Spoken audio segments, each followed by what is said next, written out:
Binabati ko po ang bawat isa sa pangalan ng ating Panginoon. And it's a privilege once again mga kapatid na tumayo dito sa inyong harapan. Pagkatiwalaan ng ating pastor. Bago pa tayo tuloy ang umupo, magbasa tayo ng scripture dito sa 1 Kings from 13 to 16. Sabi dito, and Elijah said unto her, at kung familiar kayo dito mga kapatid, ito yung widow woman na wala na silang makain ng kanyang anak. Sabi dito, fear not, go and do as thou hast said, but make me thereof a little cake first, and bring it unto me, and after make for thee and for thy son. So ito yung sinabi ni Elijah dun sa widow na gawan muna siya ng itong cake na sinasabi at bago sila kumain ng kanyang anak. Tapos sabi dito, for thus saith the Lord, God of Israel, the barrel of meal shall not waste, neither shall the cruse of oil fail. So hindi raw mauubos, mababawasan. Thus saith the Lord daw mga kapatid. Sabi dito, until the day that the Lord sendeth rain upon the earth. So ito kasing panahon na ito mga kapatid, merong drought sa Israel, kaya nawala ng supply ng tubig. And I believe itong lugar ng babae, hindi naman talaga siya sakop doon. But I believe yung nasa border, so pati sila naapektuhan mga kapatid. Tapos sabi pa dito, and she went and did according to the saying of Elijah. So sumunod siya mga kapatid. So pinapakita dito ng kailangan ng obedience.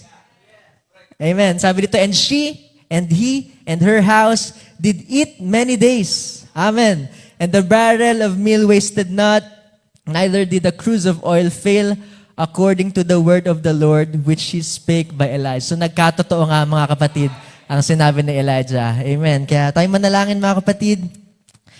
O Lord God, Heavenly Father, nandito kami muli sa iyong bahay-sambahan, Panginoon, para magpalakasan.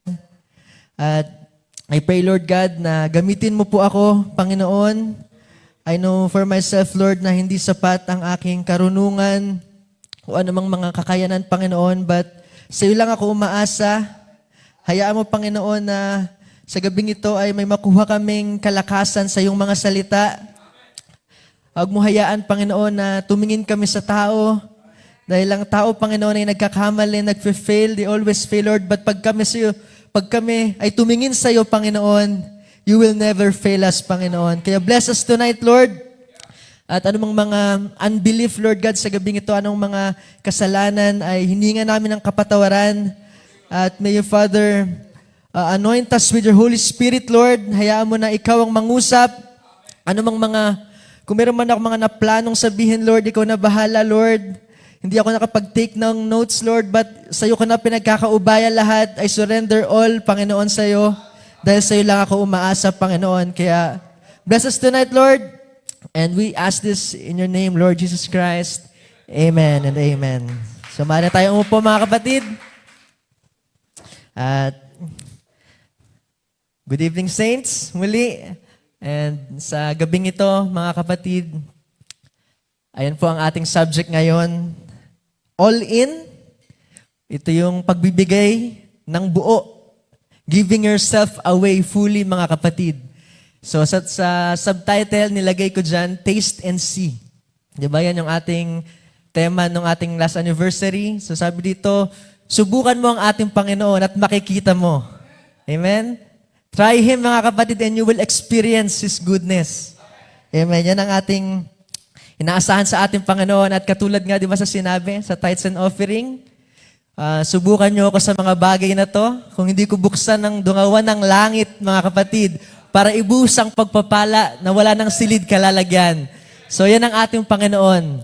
Na kapag binigay natin sa kanila, sa Kanya, o kung ano man ang required niya, mga kapatid. So, totoo lang, mga kapatid, nahirapan ako mag-isip ng title, and kahit meron akong 1 month to prepare, syempre yung mga first to 2 weeks, syempre layo pa, hindi pa muna siguro. Hanggang palapit ng palapit, mga kapatid, sabi ko parang nauubusan ako ng oras.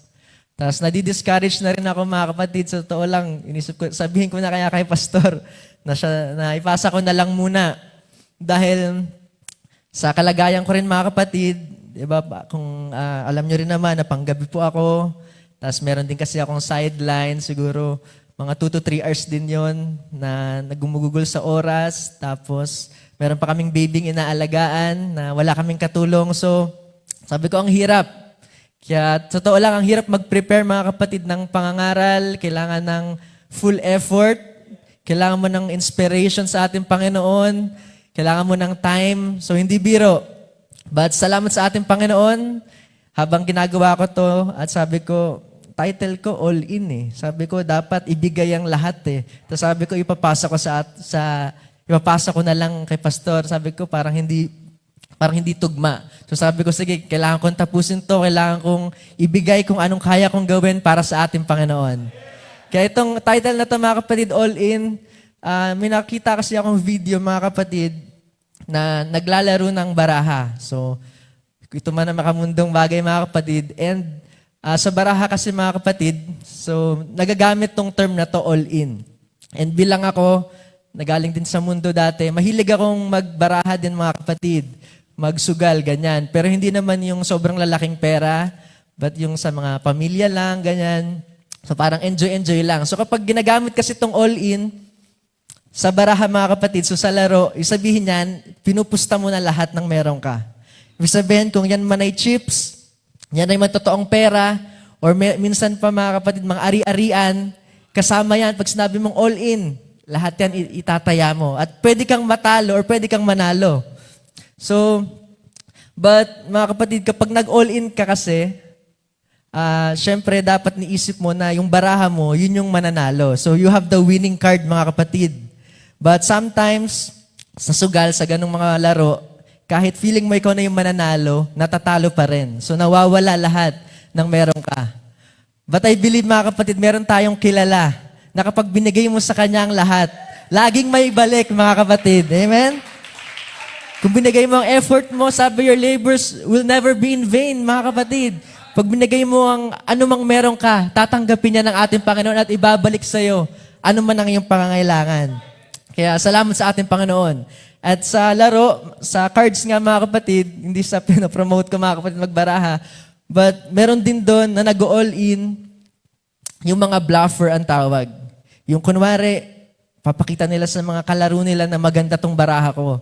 So mangyayari, minsan nakakapanloko sila, and yung mga kalaro nila, nagfo-fold, tapos mananalo yun, kahit hindi naman totoong winning card yung sa kanya. And may kilala rin akong ganyan, mga kapatid. Kilala niyo ba yun, mga kapatid? Yung bluffer na yon, yung nagbulong kay Brother Lambert na colon cancer na daw, si Satanas, kapatid. Yun ang bluffer, mga kapatid. And we know na he is nothing but a bluff. So, alam natin ng kaaway, wala na yung kapangyarihan nung pinako ang ating Panginoon sa krus ng Kalbaryo. Sabi doon, He stripped all the power kay Satanas. Kaya we have the authority, mga kapatid, over the devil. So, I believe as a believer, hindi tayo pwedeng dayain ng ating kaaway, ng bluff na yan. Alam natin na mas malakas tayo dyan dahil greater is He that in us, mga kapatid, than he that is in the world. Amen. Salamat sa ating Panginoon. Kaya, pag-usapan natin dito, mga kapatid, mga kaunti lamang ito, I believe 2 o 3 lamang ito, mabilis lang po tayo sa gabing ito ng mga nagpakita na binigay nila kung anong meron sila. At ito yung may natanggap na kapalit, mga kapatid.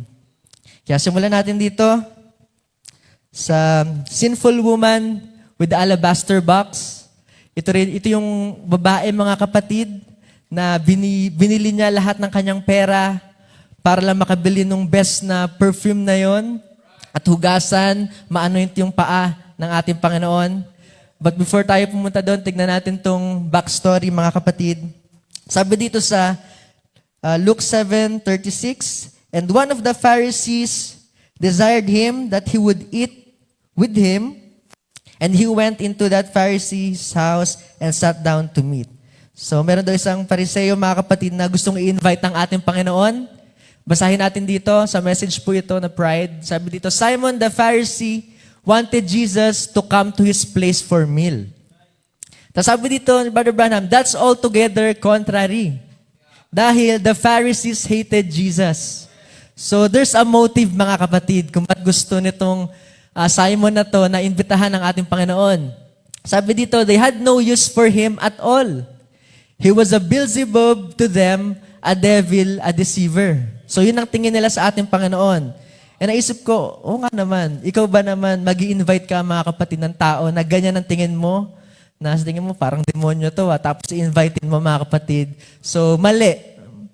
Sabi dito, and no Pharisee had anything to do with Jesus.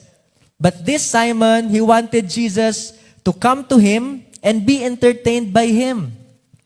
Now, there's something wrong with the picture. So, parang hindi talaga, kung iisipin, bakit mo iimbitahan ng isang tao na sabihin nating galit ka, mga kapatid, or kaaway mo. Kaya next slide. Sabi dito, young people like to go with young people. Little children playing in the streets, they have things in common. Their dolls and their tops and their hobby horses and things. Little children associate with little children. The young girls associate with young girls, the middle-aged women with the middle-aged, the old with the old. So, yan yung mga gustong mong maka-fellowship kung sasabihin natin, mga kapatid, di ba? Meron tayo dito, pag-youth fellowship, puro youth. So, meron din mga men's fellowship, meron din sa mga young at heart sisters natin. So, yan yung mga gustong maka-fellowship ang isa't isa dahil meron silang same interest, may same experience na sila. Kumbaga, sa mag-asawa, mas sarap makipag-usap siguro kapag yung kausap mo may asawa na rin or may anak na din dahil mas makaka-relate kayo sa bawat isa. So, yan, mga kapatid. Sabi pa dito, clubs An example niya dito yung mga clubs, they have things in common. They have to meet together at their clubs para daw pag-usapan kung paano sila makakatulong sa community. So yan yung mga makikita mong magkasama, mga kapatid.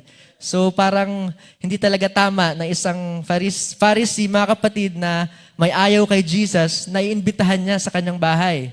Sabi ito, they got to get together. And as the old Kentucky proverb, as I've heard my mother say many times, birds of a feather flock together. That's a very much of a truth. So kaya nga sinabi din, mga kapatid, di ba, na ano yun? Yung tell me who your friends are and I tell you who you are ba yun? Kasi nga, mga kapatid, makikilala ka kung sino yung mga kasama mo. Yun yung mga gusto mong kasama. Yung sabihin, you have the same interest, mga kapatid. Next po, sabi dito, you never see crows and doves having much fellowship with one another. Amen? They're two different kinds of birds. And alam natin anong sinisimbolize nito, mga kapatid. Sabi dito, the crow is a scavenger. He just eats dead things. But the dove cannot eat dead things. If the dove eat dead things, then the dove would die right away. He can't digest it. Sabi dito, the dove, the bird that we know that to be called dove, symbolize the Holy Spirit. Amen? Of a dove in the Bible, that dove doesn't have any gall. It cannot digest bad, foul things because if it would mean the death of the dove. So kapag may kasalanan, mga kapatid, pag sa mga makamundong bagay, yung dove ay mamamatay or ito'y aalis. Kung tayo man ay nadapuan yan, mga kapatid, pag may ginawa tayong mga hindi magagandang bagay, pwede yan lumipad muna, mga kapatid. So sabi dito, a very beautiful type of a born-again Christian cannot digest the things of the world. Because if they do, it will spiritually kill them right away. Amen, mga kapatid. So next po. So sabi dito, so a hypocrite, an impostor, he can go to the world and affiliate with the world and act like the world and live in the world and enjoy the pleasures of the world, lahat-lahat na, mga kapatid, and come to church and pretend to be a Christian. So may mga ganyan, mga kapatid, na nagkukunwari. Sabi dito, but the real Christian can't go out into the world and come back. So there's something wrong. So kapag may taong ganyan, mga kapatid, na siguro kung dito, parang sobrang bait, sabihin natin, or sobrang banal, but pag lumabas, mga kapatid, iba ang kanyang buhay. So sabi dito, there's something wrong. So that shows, mga kapatid. Makikita yan sa ating mga ugali. Sabi dito, what does the Pharisee word mean? In the Greek, it means an actor, someone who acts. So yung Pharisee pala, mga kapatid, mga actor to, mga mapagkunwari. Sabi ni Brother Branham, oh, I hate that. Somebody acting, trying to put on, I despise such a thing. So magpakatotoo tayo, mga kapatid, sa ating mga sarili. Sabi dito, many times people are trying to act like the other fellow. So merong mga gumagaya sa iba. And minsan nga, mga kapatid, iniisip ko, dahil na aatasan nga ako mag-preach, sabi ko, gagaling nila Brother Toots, nila Brother Ark, mag-preach, sabi ko. Parang, paano kaya ako maging ganun? Pero sabi ko, hindi ko naman siguro sila kailangan gayangin. Kung ano lang ako, mga kapatid, kung siguro hindi man ako powerful or hindi man ako sumisigaw, mga kapatid, pero sabi ko, ito ako. And I believe kung ano ako, tatanggapin ng ating Panginoon yung mga kapatid. Kaya sabi, listen, you quit trying to act like the next fellow and just act out your own convictions and you get along better. So hindi tayo nagpapanggap dito. Kahit meron siguro mga uma-attend, mga kapatid, di ba, kahit may mga bisita tayo na mga unbeliever pa, mga kapatid, hindi natin yan sinasabihan na kailangan ganito, kailangan ganyan. Kasi sabi dito, kailangan mag-act ka sa your own conviction. So sa pakikinig ng salita, ang ating Panginoon ang kakausap dyan sa taong yan. Na siya mismo magbabago. Siguro kung may mga make-up pa yan or siguro may mga hikaw pa pag uma-attend, hayaan lang natin, mga kapatid.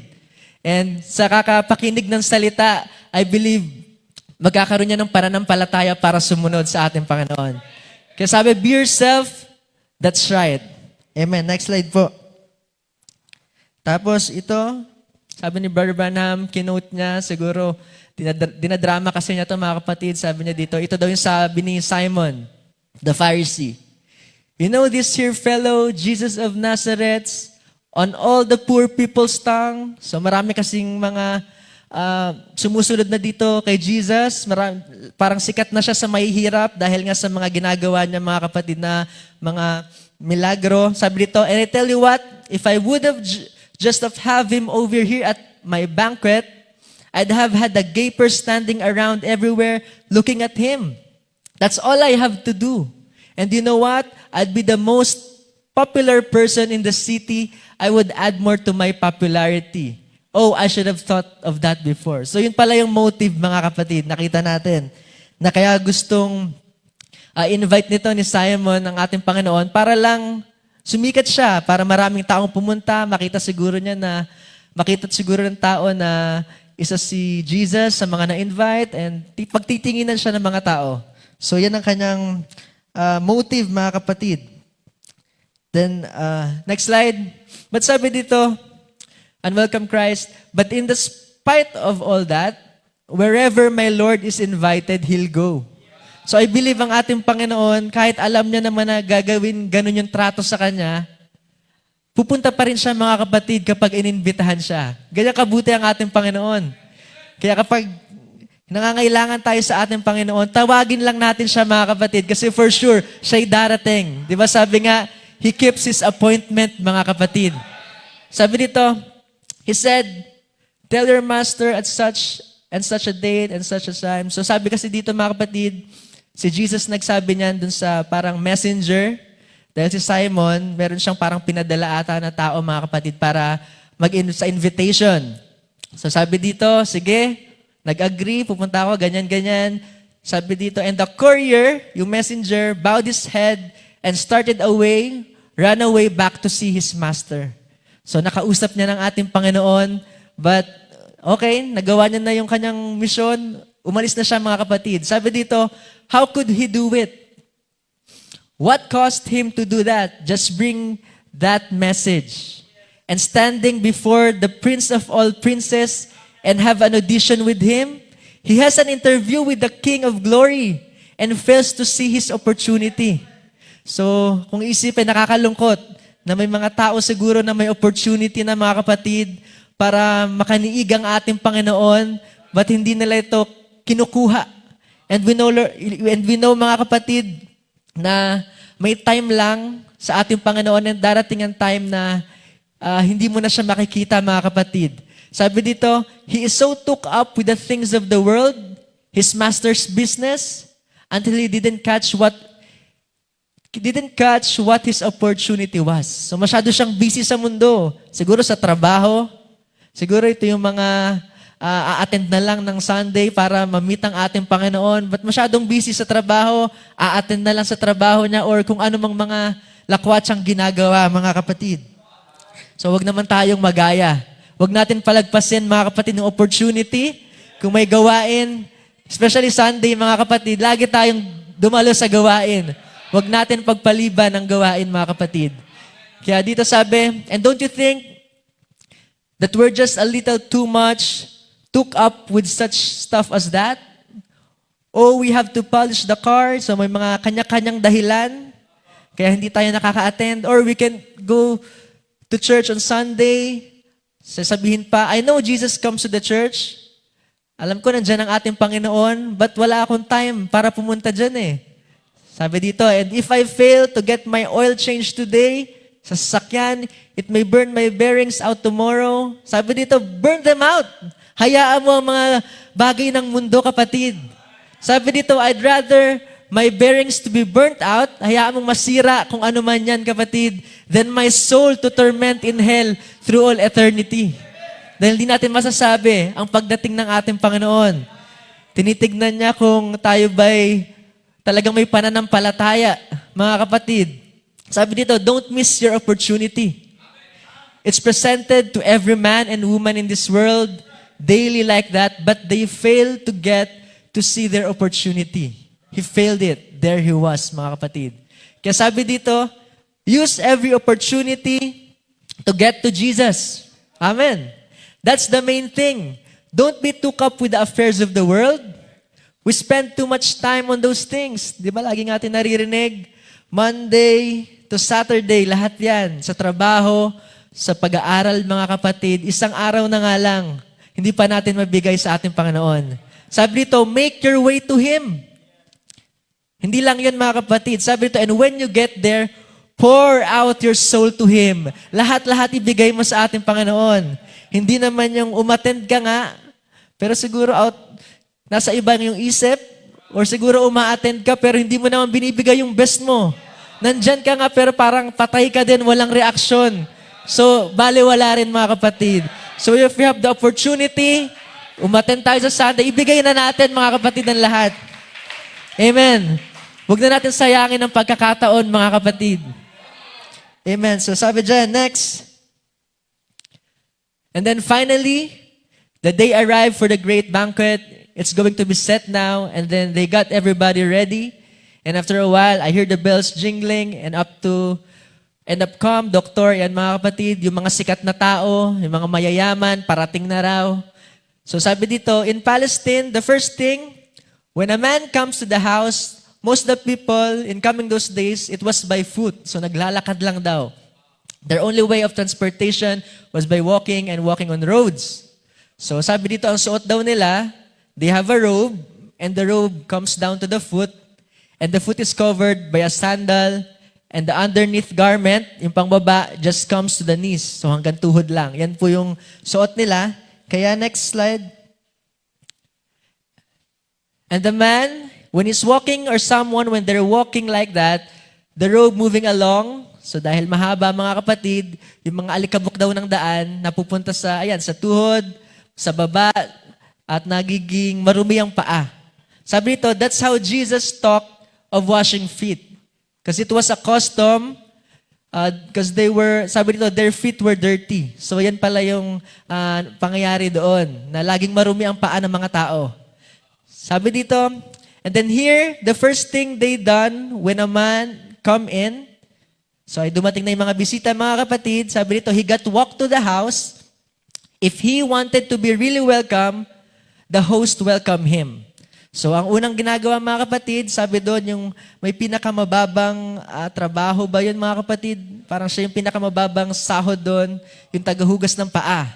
Sabi dito, yan ang ginagawa, wash the feet. So, kung isipin mo yun yung pinakamababang trabaho, mga kapatid, at ginampanan nyo ng ating Panginoon, grabe. Ang pinakamataas sa lahat, nagpakababa para sa atin, mga kapatid. We thank you, Lord.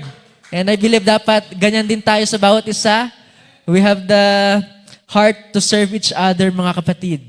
And sabi dito, pangalawa, kapag malinis na, bibigyan ng sandals, and then puts on oil on face and neck. Sabi doon kasi, mga kapatid, dahil sa init, yung mga balat nila sa mukha nadadamage. So nilalagyan nila yan para ma-refresh, para masarap sa pakiramdam, mga kapatid. Tapos nilalagyan din nila nitong spikenard perfume. At sinabi na ito daw po ay rare, kaya mahal na bagay ito, mga kapatid. Sabi dito, and then the last is sinahalikan, mga kapatid. And the next slide. Sabi dito, now he goes in and he sits down and he could do anything he wants to. So kapag nahalikan ka na daw, mga kapatid, sabi dito, he is welcome. He is washed, he is clean, he's anointed, and he's kissed welcome.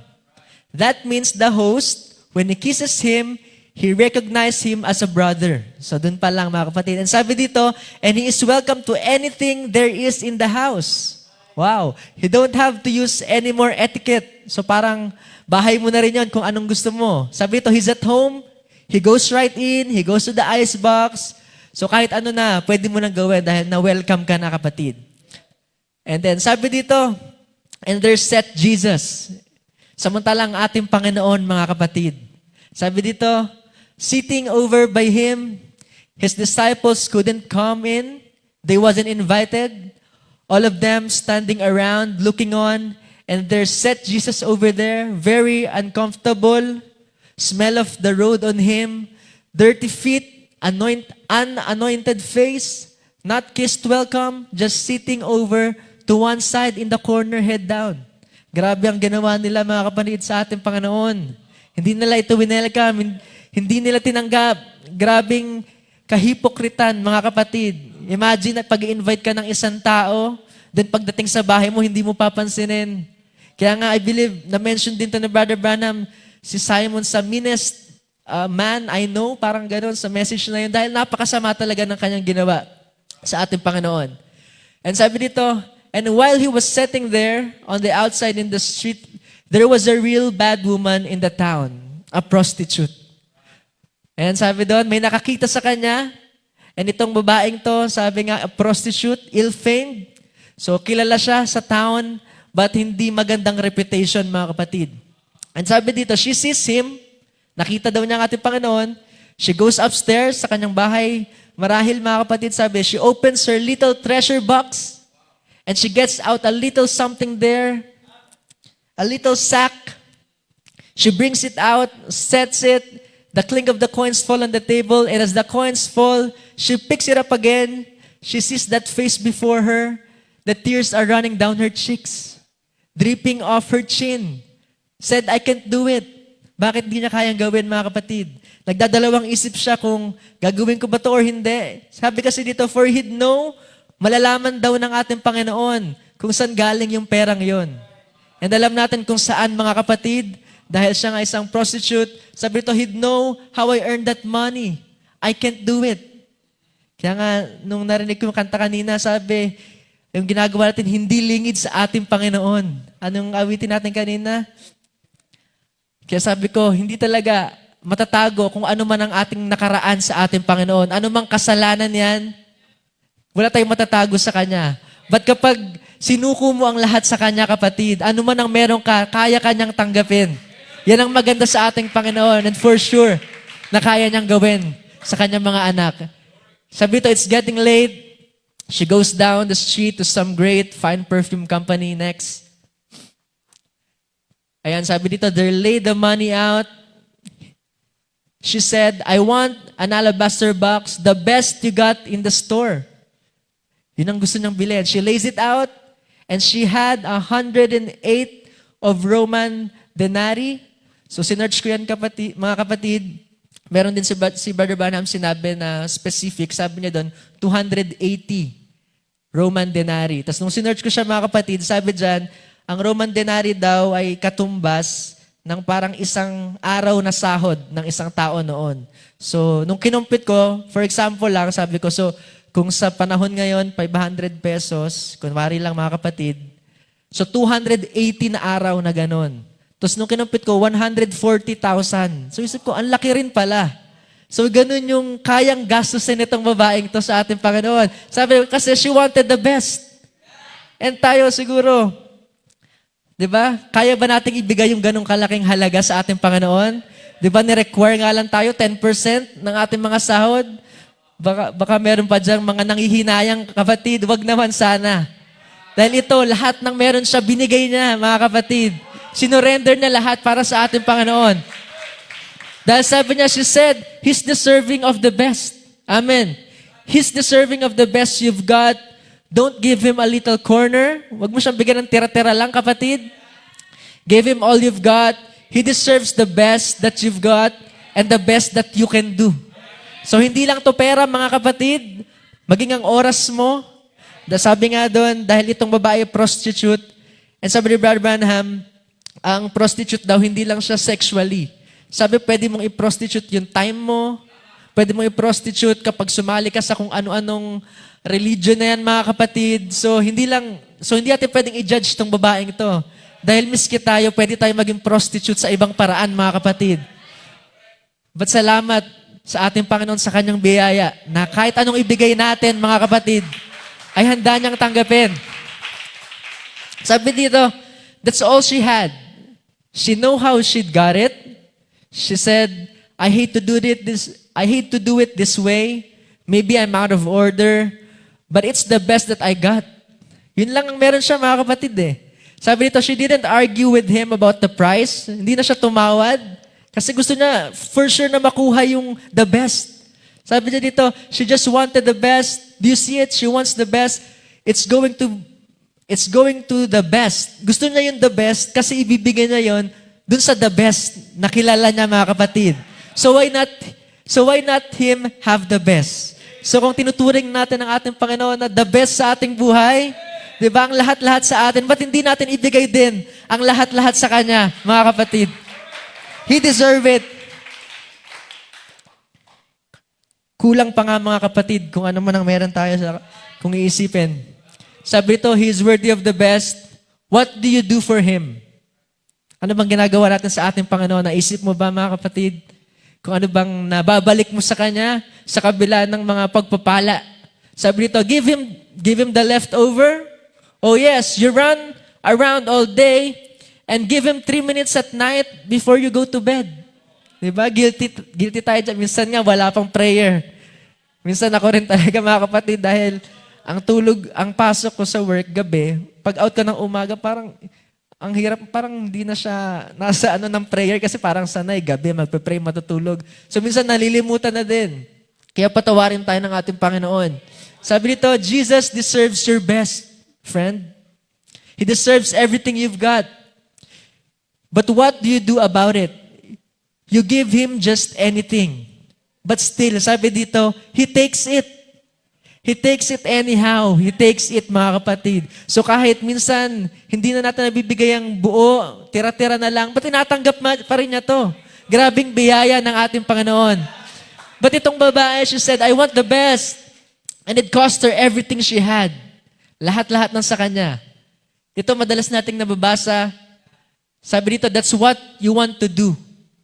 Give your best, best of your life, best of your songs, all of your talent, everything you've got, your feet, your hands, lahat-lahat sa ating Panginoon, your eyes, your mouth. Magbasa tayo, gamit ang mata, mga kapatid, i-share natin. Gamit ang bibig, your ears, makinig tayo ng Kanyang salita. Your soul, lahat-lahat, your heart, your praise, everything you've got. Hallelujah! He deserving of the best. Yan ang ating Diyos na pinaglilingkuran. At hindi siya dapat binibigyan ng tira-tira lamang, mga kapatid. Kasi sabi nito, it's better late than never, isn't it? You waited a long time ago. So kung feeling mo, siguro, matagal ka nang nasa kasalanan, kapatid. Sabi nito, it's better to come. It's better late than never. Don't stay the way you are. A long time, sabi dito, siguro nananalangin ka. You've been wanting to really be a Christian. And now you have the opportunity. Kunin mo, kapatid. Waited a long time. It's getting pretty late. But go anyhow. Let this be the time. Let this morning or let this evening be the evening, mga kapatid. Nasasabihin mo, I'm going all the way for Christ now. I got to get there. Naway, mga kapatid, yan ang ating desire. Dahil I believe na tatanggapin tayo ng ating Panginoon. Like the prodigal son, umalis. At nung pagbalik niya, nakaabang sa kanya, mga kapatid, ang kanyang tatay. At hindi siya siningil sa kanyang mga kinuha. But pinaghanda pa siya. At patuloy pa rin siyang tinuring na anak. And I believe kapag tayo napalayo sa ating Panginoon, if you're willing, mga kapatid, na bumalik at ibigay ang lahat, tatanggapin niya tayo. Amen. Thank you, Lord. Sabi niya dito, when she looked up, she thought, ito pa, naging problema niya. How am I going to get there? Go into that rich place. How can I do it? Hindi naman siya imbitado. Sabi nito, but the thing she did, she said, one day I heard Him say, marahil mga kapatid, nung nagpipreach ang ating Panginoon dun sa public, narinig niya na sinabi niya to, come unto me, all ye that labor and heavy laden, and I will give you rest. And I believe ang babaeng to, kapatid, kailangan niya ng rest. Kailangan niya ng peace, mga kapatid. At ito yung narinig niya na sinabi ng ating Panginoon na susubukan niya. And yan, I'm sure, mga kapatid, yan matatanggap niya. Makikita natin mamaya. And sabi ito, there he is sitting there. She got to his feet. Dumating na siya. Sabi pa doon ni Brother Branham na she shouldered out dun sa mga tao dahil yung mga tao, mga kapatid, dahil sa kanyang reputation nga, parang maraming mga sinasabi tungkol sa kanya. Ba't hindi niya pinansin yon? Kumbaga yung mga bagay ng mundo, hindi niya pinansin. Dumiretso lang siya sa ating Panginoon. At nung siya'y nakarating dito, sabi, she laid the box on the floor. She started to raise up. She couldn't. She was weeping so hard, she couldn't trace up. Umiiyak siya, mga kapatid. She got it, a half stoop, and she couldn't raise up. She realized that she was standing by the fountain of purity. Amen. She realized that she was standing by the only thing that can forgive her. Glory. Thank you, Lord. Have you realized that, mga kapatid, ng ating Diyos lang ang makakapagpatawad sa atin? Sabi pa dun sa inawit kanina, dun sa tapat kailan paman, ano yung second verse nun? Yun ang lalamig. Kapag ikay nanlalamig, wala kang malapitan. Itong babaeng to, wala siyang malapitan. Lahat ng mga tao, mga kapatid, bad reputation ang tingin sa kanya. But nung na-meet niya ang ating Panginoon, she met the only thing, the only man that can forgive her. Oh, thank you, Lord. Sabi dito, there's a fountain filled with blood. John from Emmanuel's faith. Thank you, Lord, for the blood. The only thing that could wash away her guilt. Kung tayo makasalanan, mga kapatid, walang kasalanan na hindi kayang linisin ng ating Panginoon. The presence of it, as a prostitute, she come the way she was. Lumapit ka sa ating Panginoon. Nang ikaw, kung ano ka, kapatid, di mo kailangan magkunwari. Come as you are, magpakatotoo ka. Hindi natin alam ang mga gagawin ng ating gagawin, mga kapatid. Ba't lumapit lang tayo sa ating Panginoon? Sabi dito, she tries and she weeps. Tears rolling down her cheeks. Spotting running down on dirty feet of Jesus. Hindi niya namalayan. Yung luha niya nasa paanan ng ating Panginoon. The first thing you know, she finds herself rubbing His feet. Gamit ang kanyang buhok, mga kapatid, ang kanyang luha. Tears of purity, repentance. Pouring down, washing the dirty feet of Jesus. Oh God, tears of regret. But it's a beautiful water. Sparkling water coming from her heart. Amen. Salamat sa ating Panginoon. At sabi doon, ginamit niya ang kanyang buhok, which is her only glory. Ginamit niya rin yun sa ating Panginoon. Sabi dito, there, washing His feet. She raises up, takes the alabaster box. Everything she had now was there. Lahat ng kanyang pera nandun na. Her hair hanging down. She snapped the top of it off, broke it, poured all. Wala siyang tinira. Not saved some for the rainy day. Wala na. Lahat-lahat binigay niya sa ating Panginoon. Sabi ito, she poured all of it on His feet for everything she had. Her glory, herself, her tears of repentance, and all the money. All of the ambassador was in the box of spikenard. She poured it upon His feet. So lahat ng meron siya, yung effort niya, mga kapatid, para bumili, para puntahan ang ating Panginoon kahit hindi siya karapat-dapat. Hindi siya invited doon, kapatid. And maging ang kanyang binigay sa ating Panginoon, alam niya na hindi niya to sa magandang bagay nagamit, but nagpakatotoo siya. Binigay niya lahat ng anong meron siya sa ating Panginoon. And we know, sa dulo, what she have received, pinatawad siya ng ating Panginoon. Binigyan siya ng kapayapaan. And I believe, mga kapatid, na pag binigay natin ang ating sarili sa ating Panginoon, ano man ang iyong pangangailangan, hindi gusto, kapatid, hindi yung kagustuhan mo, but kung ano ang pangangailangan mo, yun ang ibibigay niya sa iyong kapalit. Amen. Salamat sa ating Panginoon. And then next, let's talk about this widow of Zarephath. And itong, basahin natin itong 1 Kings 17, sabi dito, and the word of the Lord come unto him, saying, arise, and ito ay ang ating Panginoon, kinakausap si Elijah, mga kapatid, sabi dito, get thee to Zarephath, which belongeth to Zidon, and dwell there. Behold, I have commanded a widow woman there to sustain thee. So, ang pangyayari dito, mga kapatid, we know na itong Israel, nagkaroon ng drought, so walang tubig. And it's because na yung hari doon, si King Ahab and Jezebel, I believe, mga kapatid, ay nagkaroon ng idolatry. At nagalit ang ating Panginoon. At ayun nga, nagkaroon ng drought. At nadamay ang lugar. Maging ang lugar na to, ng babae ay nadamay sila. And I have read din, mga kapatid, nasabi din ni Brother Branham na sa isang bansa daw, mga kapatid, na ang mga mga believer ay pwede rin tayong madamay sa mga unrighteousness sa politika. And I believe na maring nararanasan natin yun ngayon kahit sila ang may gawa. But I believe the Great Tribulation, mga kapatid, hindi na tayo madadamay doon dahil kukunin tayo ng ating Panginoon. Amen. Thank you, Lord. Anong inutos ito, mga kapatid? Dahil nung sinabi to nung nagkaroon ng drought sa Israel, inutusan si Elijah na pumunta doon sa isang brook. Nalimutan ko yung pangalan, mga kapatid, at doon siya, yung kwento na pinapakain siya ng raven, Cherit. So, yun yung brook, tapos doon siya uminom ng tubig, and the time na natuyot na, pati yung pinagkukuhaan niya ng tubig, ito na yun, mga kapatid, na inutusan siya, na pumunta siya dito sa bahay nitong widow at siya ipapakainin. So sabi dito, he arose and went to Zarephath, and when he came to the gate of the city, behold, the widow woman was there gathering of sticks. So itong babae, naghahanda na magluto. Na kung isipan sakto yung dating nito ni Elijah, buti hindi pa nakapagluto at nakakain itong babae, mga kapatid. Sabi dito, he called to her and said, "Fetch me, I pray thee, a little water in a vessel that I may drink." So nanghingi muna siya ng tubig.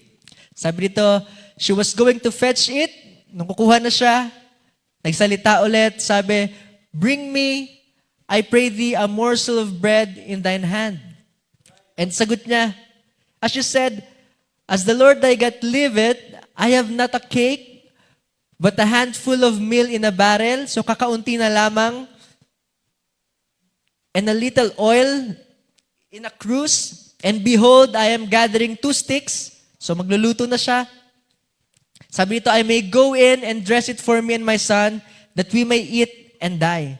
So ina-expect nitong babaeng to, yun na yung kanyang huling pagkain nila ng anak niya.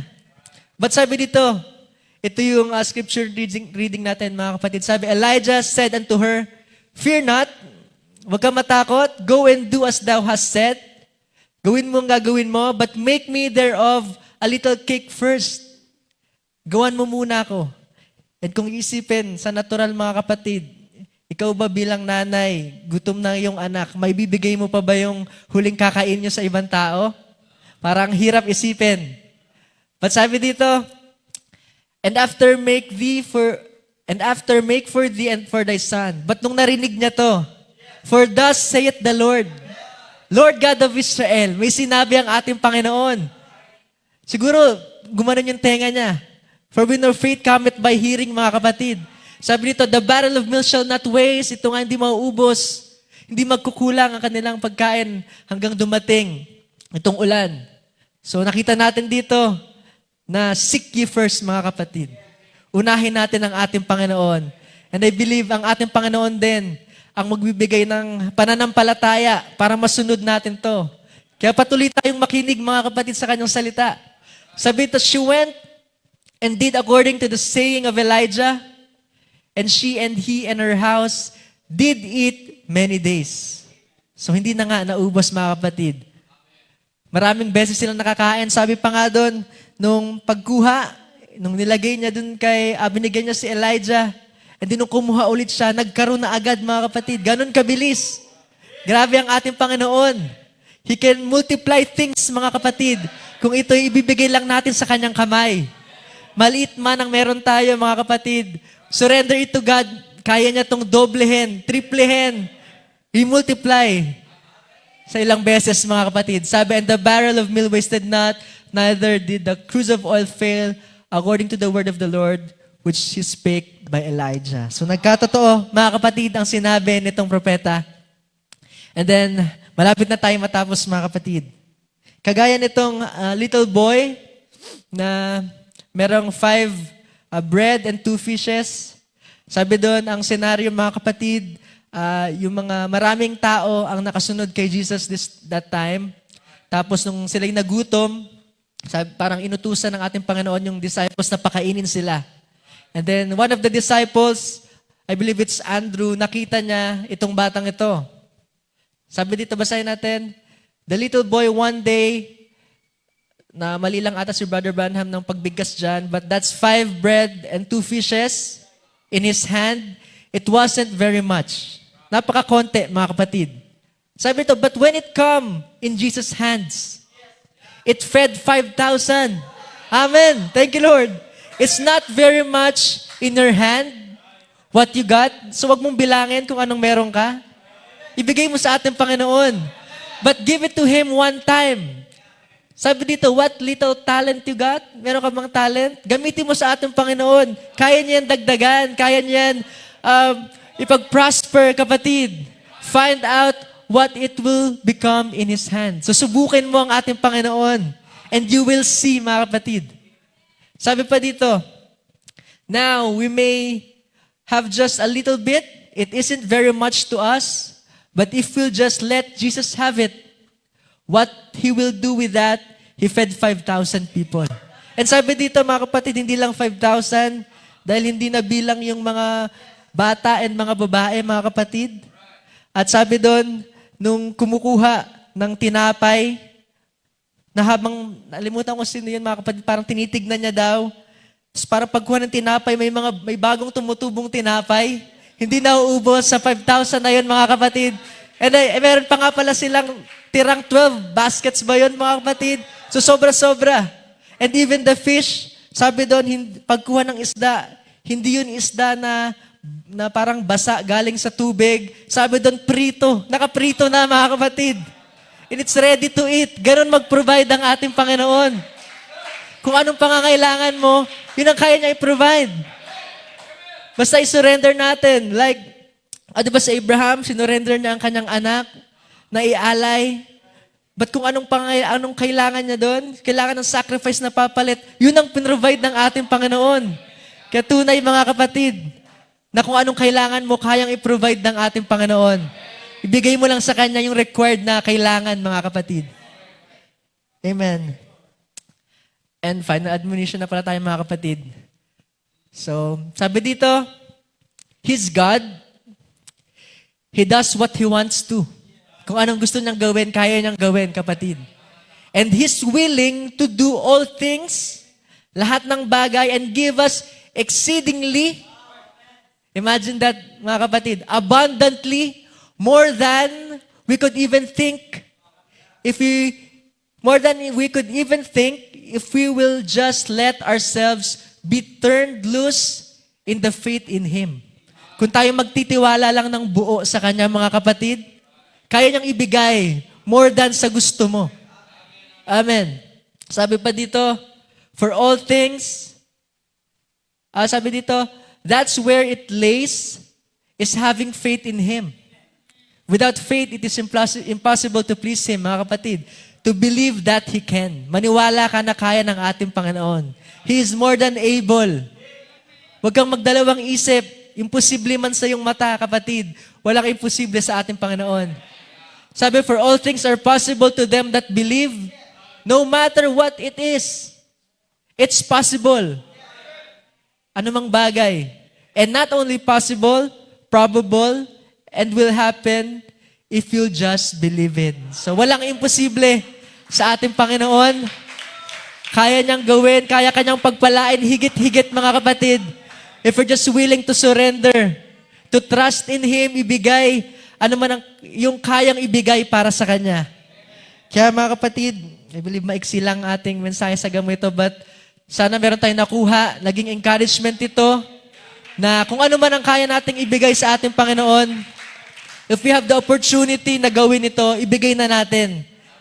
Nabasa natin kanina na darating na ang ating Panginoon at ano pa bang magagawa natin kundi ibigay na ang lahat sa Kanya. Hindi tayo nag-a-attend dito, nag-church para lang umattend, mga kapatid. But we have a goal.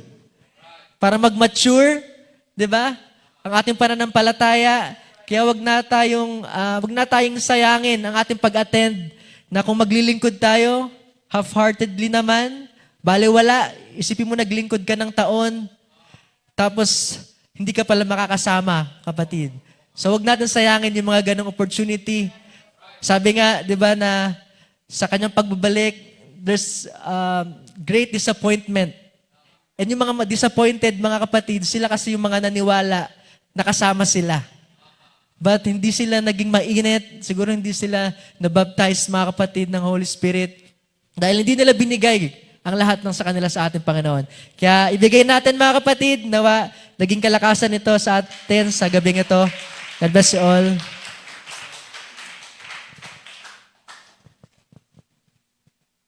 Bless you, Brother Tos. Amen. So are we blessed this evening? Tayo ba pinagpala sa simpleng mga pangungusap? Pero napakalalim at napakatotoo kung paano ang Panginoon ay nag-provide sa lahat ng nagtiwala sa Kanya.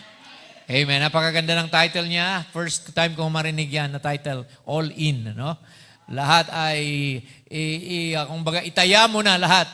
Ang buhay mo, ang oras mo, lahat, ang iyong trabaho, ang kinabukasan mo, ibigay mo na sa Panginoon. Dahil isang araw, iiwanan natin ng lahat ng bagay. Wala tayong madadala. Sabi ng Bible, we brought nothing into this world and we will bring nothing with us when we leave. So kaya kung ano man meron tayo, magtapat tayo sa Panginoon, mag-offering tayo ng time, talent, money, effort para sa ikalalago ng Panginoon. So thank you, Brother Tos. May the Lord even bless you more. At amen. Masundan pa, di po ba? Na magpagamin si Brother Tos. Pagka medyo malaki na siguro yung baby at hindi na siya gigising ng 2:00 na madaling araw o yung mami niya. No? So anyway, that's part of life. So we thank God na in spite of you being very busy sa trabaho, may sideline pa na 2 oras at may baby pa at may asawa pang asikasuhin. So, praise the Lord. Kaya pa rin ni Brother Tos mag-prepare. Ayan. So,